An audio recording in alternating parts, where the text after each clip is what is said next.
Bretagne 5, l'invité de la matinale. Et en ce 1er mai, nous sommes en compagnie de Maxime Bergonzo, candidat de la France insoumise aux européennes. Et il est venu depuis l'Ille-et-Vilaine. Il a traversé presque la Bretagne et même la forêt de Brocéliande, m'a-t-il dit, pour être avec nous ce matin au micro de la matinale. Je l'en remercie. Bonjour. Bonjour Bretagne 5, bonjour Monsieur Hamon. Alors on va parler de politique, on va parler de LFI évidemment et de la campagne électorale des européennes, campagne électorale, j'allais presque dire sous haute tension, c'est peut-être un terme un peu fort, mais c'est une campagne électorale qui n'est pas sereine. Alors on va parler dans un instant des quelques chahuts des étudiants à la Sorbonne et à Sciences Po, mais je voulais vous entendre tout d'abord sur le discours d'Emmanuel Macron, précisément à la Sorbonne la semaine dernière. On a qualifié ce discours de campagne, de discours très pro-européen. On a entendu des observations du monde politique. Je voulais entendre des observations de LFI. Écoutez, merci de me poser la question. Oui, alors le discours de Macron, c'est vrai, on peut en parler 1h48. 1h48, une matinée de semaine. Est-ce que vous, Monsieur Hamon, en pleine semaine, vous écoutez des discours de presque 2 heures? Moi, non. Hein. À cette heure-là, je travaille. D'ailleurs, je pense que la plupart des étudiants travaillaient aussi. Et finalement, ce discours, il était pour qui? Il était pour le patronat, pour les ambassadeurs, pour les actionnaires, mais certainement pas pour les gens comme vous et moi, pour la France qui travaille. Et je tiens à dire, déjà, je vais m'arrêter un petit peu sur la forme de ce discours d'Emmanuel Macron. 1h48, un discours de 2 heures, que des mots. Et des discours qui devaient tout changer, il y en a eu plein avec Emmanuel Macron. Moi, je travaille dans le secteur agricole. Je ne sais pas si vous vous rappelez, mais en 2017, il y avait eu le discours de Rungis qui était censé complètement changer la rémunération des producteurs. Ça n'a rien changé. Il y a eu 4 lois depuis, 4 lois Egalim, et ça a fini dans un mouvement massif des paysans là, tout récemment. Et donc, on voit bien que les gens, ils en ont marre des mots. Et en fait, il y a un verbe, mais il n'y a plus d'action. Et je pense que ça décrédibilise vraiment la parole politique. Et enfin, j'espère quand même que ce discours d'1h48 sera décompté du temps de campagne de la candidate macroniste. Oui, l'ARCOM y réfléchit. J'espère. L'ARCOM a été saisi. Alors après, sur le fond, donc, on a un discours qui est structuré en 3 axes. Donc la puissance, la prospérité et l'humanisme. Alors, sur la puissance, il ne parle que de guerre. Moi, je m'étonne qu'on interdise à l'université des meetings pour la paix, mais par contre, des discours sur la guerre, là, il n'y a pas de problème. Donc, il parle notamment de la guerre en Ukraine, je pense qu'il ne mesure pas le risque réel d'une escalade vers un conflit nucléaire. Alors moi, qu'on soit très clair, à la France insoumise, on condamne depuis le premier jour l'agression de Vladimir Poutine sur l'Ukraine. Maintenant, je pense qu'il faut quand même être sérieux, être responsable. On a 2 puissances nucléaires qui sont face à face, la France et la Russie. Avec un déséquilibre.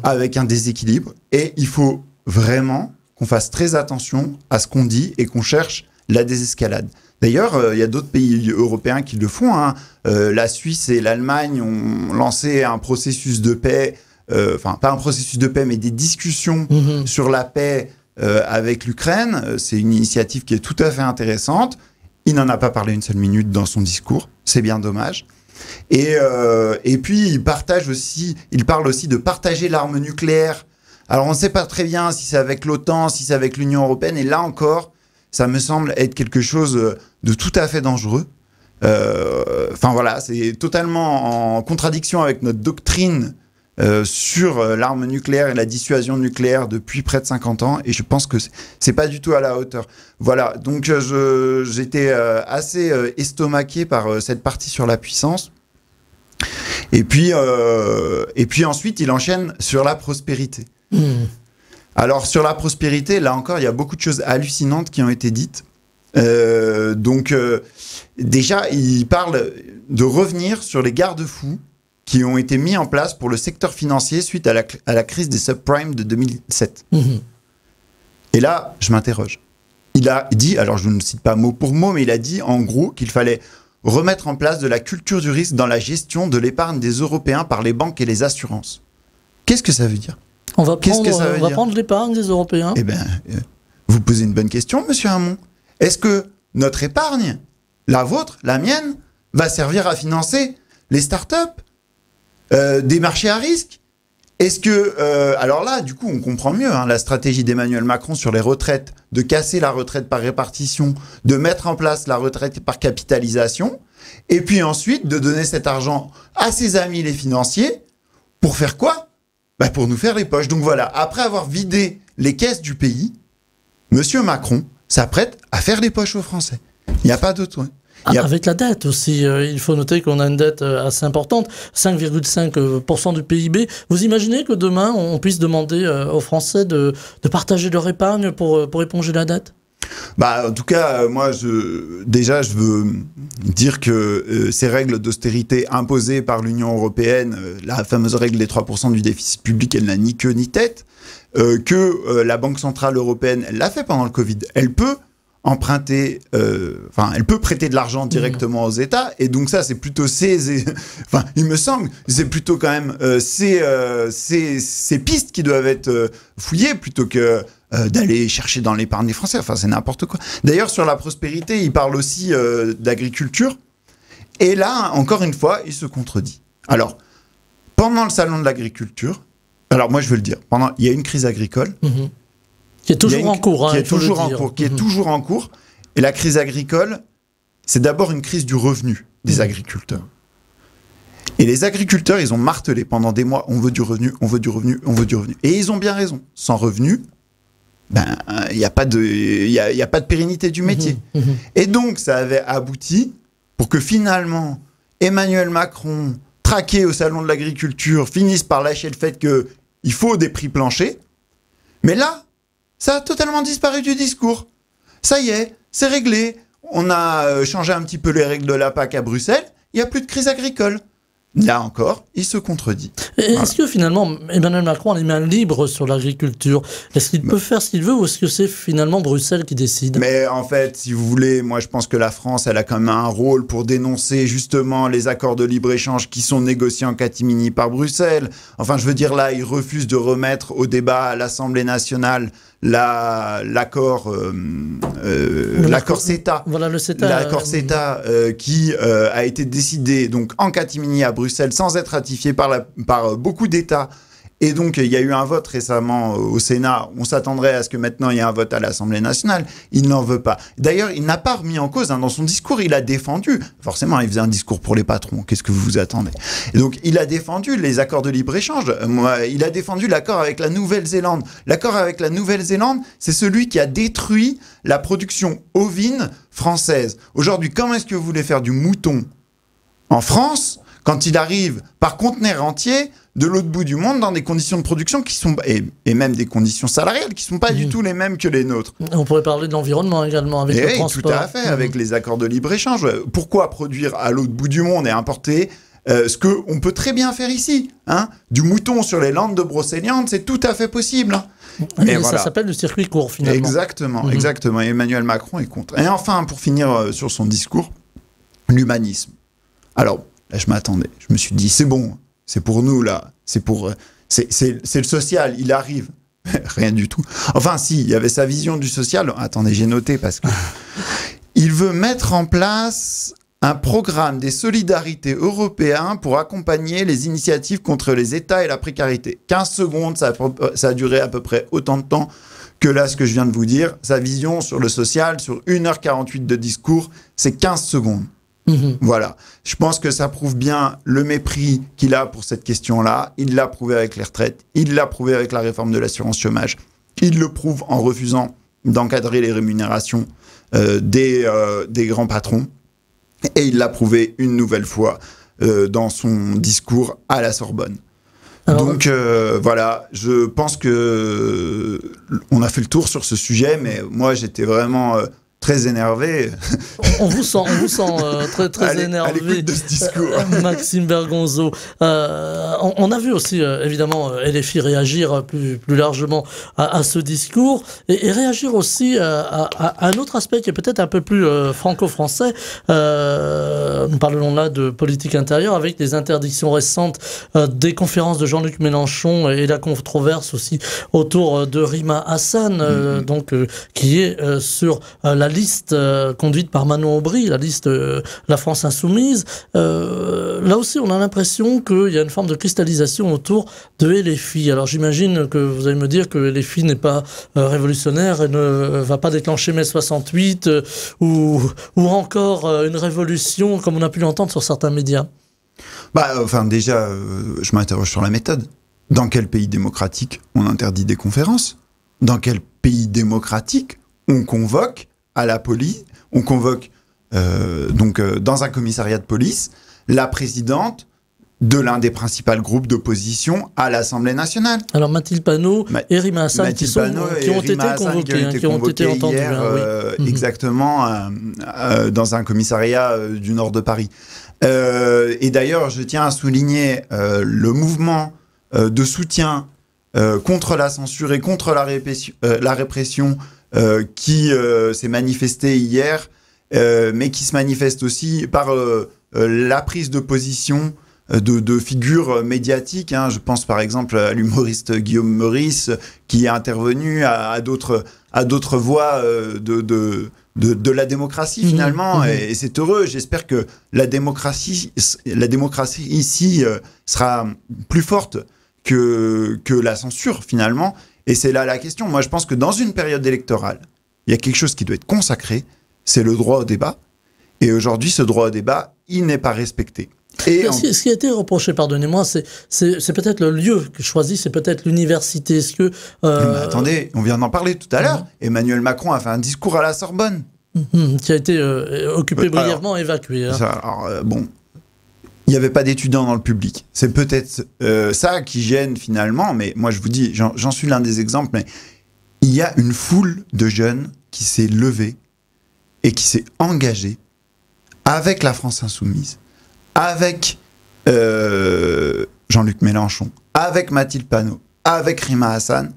Et c'est heureux de voir des jeunes qui s'engagent en politique. Moi, je ne comprends pas cette fixette qu'il y a à vouloir nous interdire de prendre la parole dans l'espace public, à interdire des rassemblements. Et ça va, en fait, pour moi, c'est l'aboutissement d'une politique répressive, d'une forme de dérive autoritaire qu'il y a en France. D'ailleurs, je ne suis pas le seul à le dire. Il y a le rapport d'Amnesty International qui est paru il y a peu et qui dénonce les entraves au droit de manifester dans notre pays. Et vraiment, c'est problématique. Et il faut lutter contre ça. Voilà. Est-ce que LFI paie finalement sa prise de position pro-palestinienne? On sait que LFI a soutenu le mouvement palestinien.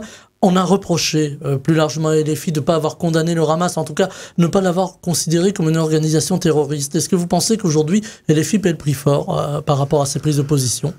Bon, déjà, la France Insoumise, elle a une position de paix. C'est pas une question d'être pro-palestinien, pro-israélien, etc. Tout le monde a le droit de vivre. Et ce qu'il faut, c'est construire la paix.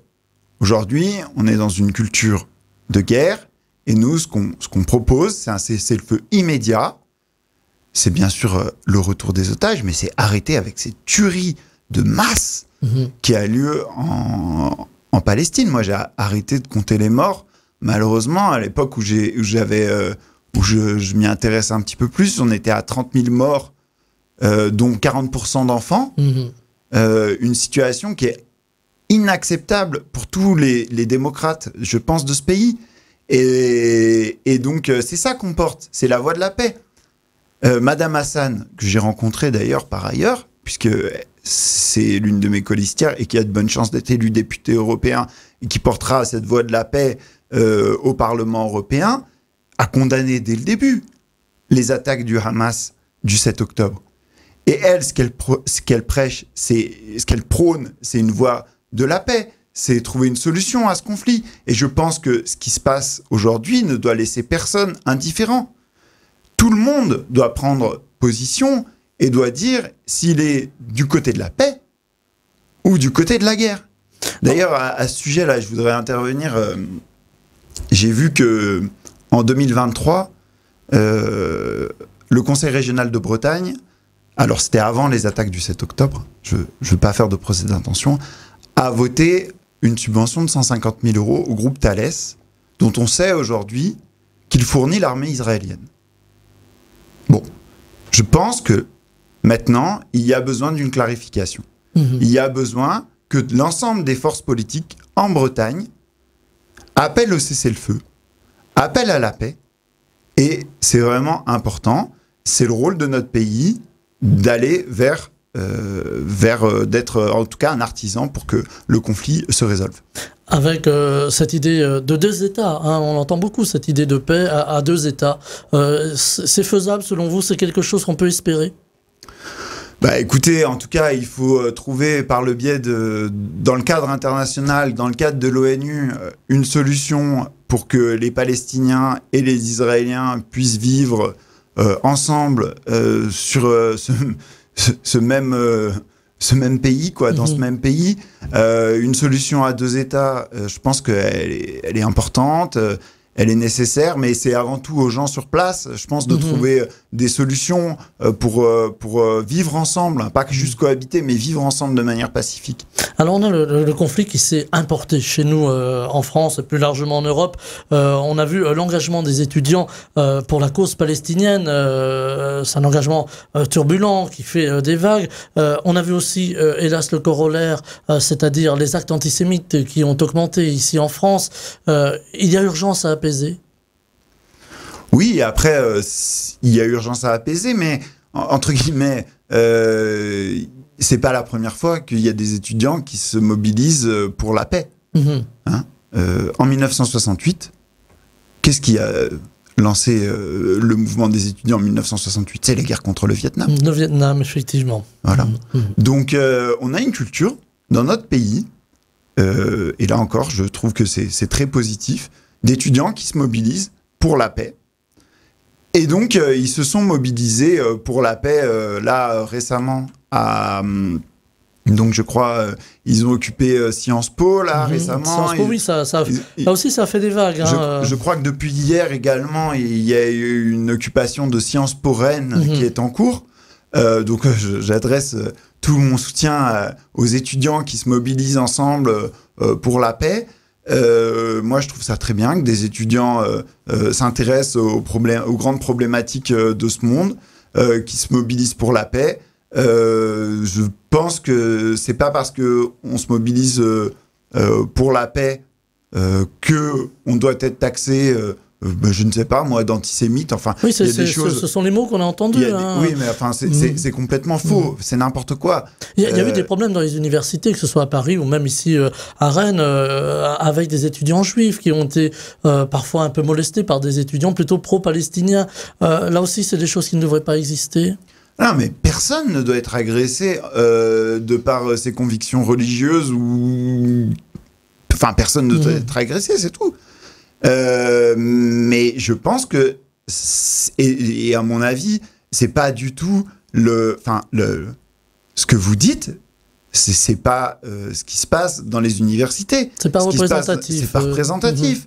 Les manifestations qui ont lieu dans les universités, c'est des manifestations pour la paix entre la Palestine et Israël, et c'est bien ça qu'il faut retenir. Et c'est ça qu'on appelle, avec Rima Hassan, avec toute notre liste pour les élections européennes. Alors on va en parler des élections européennes et des grands sujets qui sont portés par LFI. On va parler de la justice sociale. Vous reprochiez tout à l'heure au discours d'Emmanuel Macron de ne pas avoir tellement parlé de social finalement. C'est important aujourd'hui qu'il y ait un équilibre social, qu'il y ait une justice sociale en Europe. Ah oui, bien sûr. Bah écoutez, deux exemples. Le premier, ce matin, là, j'écoutais la radio. Donc, les patrons du CAC 40 sont payés en moyenne 130 fois ce que reçoivent leurs salariés. Bah, pour nous, c'est inacceptable. Ça prend tout son sens quand on raisonne un 1er mai, jour de fête du travail. Tout à fait, un jour de fête des travailleurs. Des travailleurs, Désolé de vous reprendre, monsieur Hamon. Quoi d'autre sur la justice sociale? Un autre exemple. Là, j'écoutais l'un de vos confrères à la radio. Emmanuel Macron a embauché 2 économistes pour travailler sur la désmicardisation du pays. Quand même, ils se rendent compte, au bout de 7 ans, qu'on a un problème de rémunération dans ce pays, qu'on a un problème de pouvoir d'achat. Enfin. Et bien sûr, l'Union européenne, elle doit protéger les travailleurs. Et malheureusement, on n'en prend pas le chemin. L'Europe sociale, c'est pas pour demain, finalement.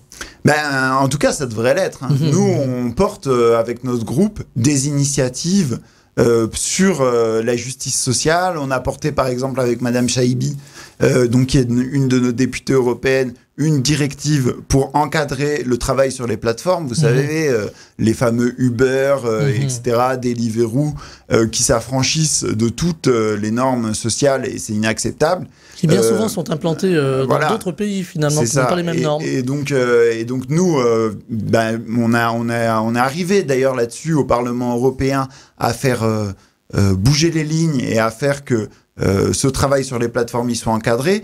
On prône aussi, une refonte totale de la directive sur les travailleurs détachés. En France, il y a plus de 220 000 travailleurs détachés, c'est énorme. Et nous, on veut que ces travailleurs détachés, ils soient payés et ils bénéficient de la même protection sociale qu'un travailleur sous droit national français. Quoi. Quelle que soit leur provenance en Europe. Exactement. Et donc, c'est tout à fait important, je pense, qu'on mette en place des normes sociales équivalentes dans l'Union européenne, parce que sinon, c'est la course à la délocalisation et à la concurrence entre les travailleurs.